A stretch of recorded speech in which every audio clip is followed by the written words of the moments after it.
Ever since the Snapdragon 8 Elite has launched, I've been waiting for a well-tuned Snapdragon 8 Elite phone because this chip is so powerful that brands are finding it tough to tame it. But not iQOO.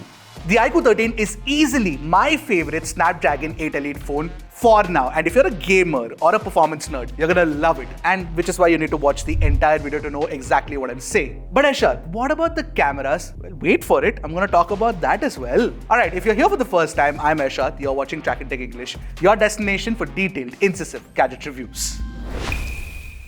Now that I've hyped up the iQOO 13's performance, let me start with that, but let me tell you what's inside the phone. You've of course got Snapdragon 8 Elite, you've got UFS 4.1 storage, and there's LPDDR5X Ultra RAM type, which has a higher bandwidth of 9600 mega transfers per second. Evidently, it has the best specs that you can get inside a phone right now, and it is available in two variants, 12256 and 16512 GB. Now it's time to start the fun and talk about the benchmarks. So in iQOO, we got a score of 2.8 million odd, which is in line with what we got with the Realme GT 7 Pro. And for this, we didn't have to cool down the phone either. And here are the Geekbench scores in comparison with the Realme GT 7 Pro, where the GT 7 Pro is scoring higher. Now these are benchmarks, but you know where iQOO actually sucker punches the GT 7 Pro? It is in sustained performance and real-world performance. In our CPU throttle test, where we engaged 40 threads for 30 minutes, we got a CPU stability score of 88%. Which is obviously way higher than what we managed with the GT 7 Pro. And these are the scores that we achieved when we switched on the Monster mode on iQOO 13 and GT mode on the Realme GT 7 Pro. Now, if you run the CPU throttle test in balanced mode, the iQOO 13 is just killing it with sustained performance. Now, that's for the CPU, but we also ran the 3D Mark Wildlife stress test, and even there, the GPU stability was higher than 80%. That's not it. There was just a 10% battery drop, and the peak temperature rose to only 38 degrees. The Realme GT 7 Pro was 44 degrees in comparison. And wait for it, I am not done yet. I also played Genshin Impact for 30 minutes at highest graphics and 60 frames per second. And you know what is the average FPS that I got? 60.2 frames per second. And the temperature rose to only 35.3 degrees. It is crazy the kind of performance that I'm getting with the iQOO 13. Of course, even the power draw was slower. All of these numbers are definitely better than the Realme GT 7 Pro. So I think that's proof enough for you guys to understand that the iQOO 13 currently has the best tuned Snapdragon 8 Elite performance. Now, if you find this kind of analysis eye-opening, then we do that a lot here at Trakin Tech English. So go ahead, hit the subscribe button and give us your support. Now, the good thing about the Snapdragon 8 Elite is also that it has been tuned for efficiency. In my testing, where I've been battering the phone, I've been consistently getting 7 hours of screen on time with the 6000 mAh battery that's inside the phone. And iQOO also uses the same silicon carbon technology that a lot of the other brands are using this year, which is why the phones are slimmer now. Now, if you're not a heavy user like me, and if you use it moderately, then you can even expect 8 hours of screen on time, which is fantastic. But one thing I must mention is that the idle drain was a little too high when I was using the phone. Maybe there's some app sucking battery in the background. I'm not so sure of that. And the other good thing is that iQOO hasn't downgraded the charging speeds. It's still 120 watts, and the phone can charge from 0 to 100 in about 31 minutes for a 6000 mAh battery. That's fantastic. By the way, the Type-C port at the bottom is a USB Type-C Gen 3.2 port, which is fantastic. And I tried a USB PD charger with it, a 65 watt one, and it could charge at 65 watts.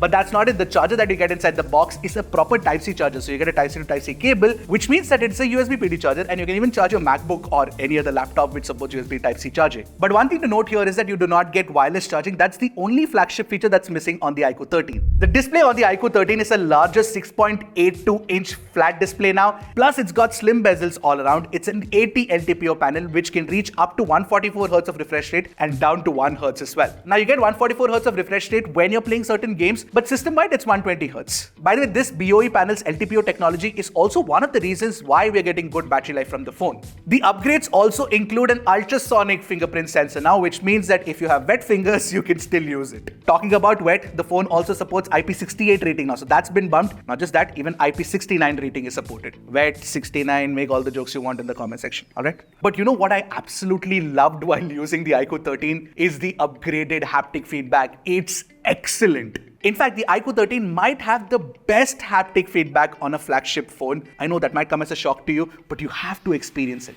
And you can feel this when you're using the UI. For example, when you open the app drawer and you have these, letters to sort of, scroll through the apps. And when you do that, the haptic feedback is so well tuned. That's not it. When you use circle to search and when you circle on the screen, you can feel the granular level changes or the granular level vibration on the display. It is very well tuned. By the way, the display also supports 1800 nits in HBM mode and 4500 nits of peak brightness when you're watching HDR content. And you know what? I actually did check out HDR playback on YouTube and Netflix, and it works absolutely fine. Both are supported. But more importantly, what I like about iQOO phones is the professional mode that you get with the display, which means that the color accuracy is very, very good. So if you're using it for, editing pictures or videos, you can trust the colors. Now to talk about the software, iQOO has promised 4 + 5 years of software updates on the iQOO 13, which is definitely an upgrade and a welcome change, which I genuinely like. But of course, the phone is running FunTouch OS 15 based on Android 15, and I've spoken about it at length. If you haven't watched that video yet, go check it out. A link should pop up right now. But I like this really cool feature in FunTouch OS 15 where when you sort of swipe up from the app to sort of minimize it, then you will see two options to put it in floating window or split screen at the top corner, right and left. I actually ended up using it a lot in daily usage. It's pretty nice. With respect to network support, it was fantastic. I used Jio and Airtel both and they worked fine. You get support for 13 5G bands, you get support for NFC, Wi-Fi 7, Bluetooth 5.4, all of that is there, no problem. The phone also has stereo speakers and they're tuned pretty well. You can take a listen to it for yourself right next to the iQOO 12 and let me know what you guys think.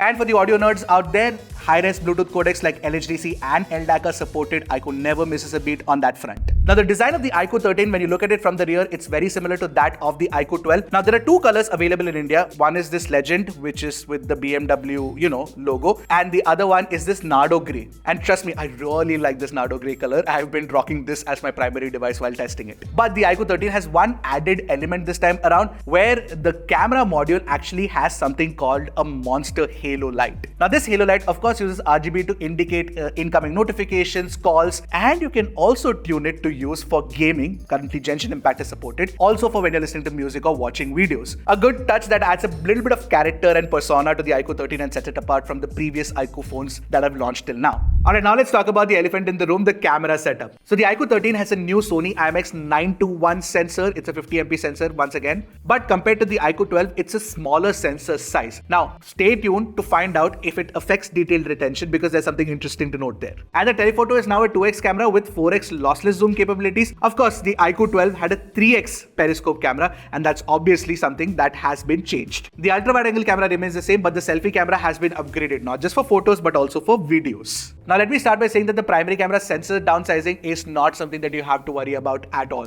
You actually get good detail retention and sharpness as the sensor used in the iQOO 12, so it's equally good. In fact, the low light performance is actually really good. The night mode on the iQOO 13 is fantastic now. The HDR performance on the iQOO 13 is excellent with superb control over the highlights and the shadows. A large part of this has to be attributed to the fact that iQOO is also using Vivo's algorithms for its cameras. In fact, take a look at this scene. I captured this specifically to, get the evening mode right, and the iQOO 13 did justice to it. Now, with respect to color pre-production, you've got three modes. You've got natural, textured, and vivid. And the natural mode does a good job of capturing colors that are close to what my eyes saw. But if you prefer a vibrant look for, direct social media uploads, then Vivid works really well. By default, the Vivid mode is on. However, one thing that I expected the iQOO 13 to do better are skin tones, because the skin tones are slightly off and there is generally a bit of a reddish hue as well. But that's a problem that I noticed with the primary camera because the 2x camera doesn't have that problem. Wait for me to tell you more about it, but before that, the ultra-wide angle camera is the same 50MP shooter and it is very good. I'm getting good details in daylight, but it kind of falters in low light. But more importantly, it's not an 8MP ultra-wide angle camera.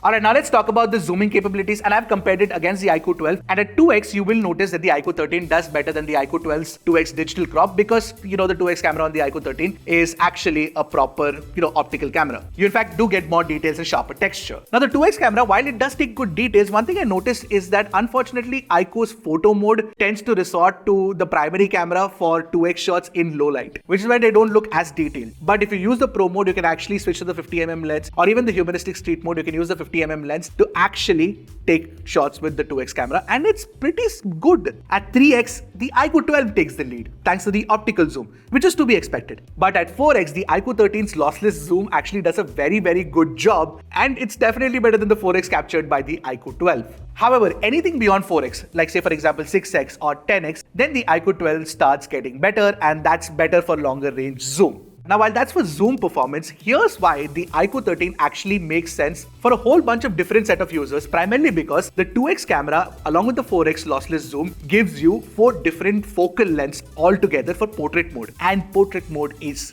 definitely better on iQOO 13 compared to the iQOO 12. So when you look at the 50mm and the 100mm portraits that we captured with the iQOO 13, it's definitely better than the 2x and the 3x portraits captured by the iQOO 12. The skin tones are close to accurate, you get way more details and superb edge detection as well. In fact, some of Vivo's portrait lens simulations are also available here. So the question you need to ask yourself is, are you okay to sacrifice a longer zoom range performance for better portrait shots, because a lot of people care about that? So let me know what are your thoughts in the comments. Another advantage of the iQOO 13 is that you get the same humanistic street photography mode that is available on Vivo phones. Now, the kind of photos that I got with this mode specifically is really interesting, because you get high contrast and a good amount of dynamic separation, which kind of looks like it's captured from a DSLR. Plus, you've got a lot of pro mode settings that also can be changed from this mode itself, which is damn nice. Now, selfies with the 32MP camera have definitely been improved. They're sharper, they look really good, and the HDR performance is generally better too. By the way, there are a couple of filters, the master black and white mode and the vintage filter mode. I really like the master black and white mode, especially for selfies. The kind of selfies that I got with it, I think I'm going to upload a few of them to social media. I really like it. 4K video recording using the selfie camera is something that all of the users have been asking, and finally iQOO has given it at 60 FPS. But the only problem is that you do not get stabilization, so keep that in mind. Now, with the primary camera, you can shoot 8K videos, but all the other cameras can shoot 4K 60 FPS videos, including the ultra wide and the 2x telephoto. The video quality, especially at 4K 60 FPS, is good enough. It's not like excellent or anything, but you get decent HDR performance and decent stabilization, so I can take it. So all of those who were worried about the iQOO 13's cameras being a downgrade just by looking at the specs, it would have made sense to actually wait for the kind of outputs that you're seeing from it. Because if the iQOO 13 is not a great camera, it's definitely a good camera for the price. So it's clear from my findings that the iQOO 13 is a super impressive value flagship experience. And I stress on the word value because iQOO has killed it with the pricing. It's going to be priced under 55,000 rupees for the base variant, and for that price, this is a no-brainer recommendation from my end. I'd be surprised if the iQOO 13 doesn't fly off the shelves. I think it's going to be a sleeper hit. My only feedback to iQOO is that please improve the skin tones with an OTA update. I think you can do that because currently they're slightly off. Alright, what are your thoughts on the iQOO 13? Do you think this will be the best value flagship in 2025? Let me know in the comment section below. I'll see you guys in the next one. Until then, keep tracking and stay safe.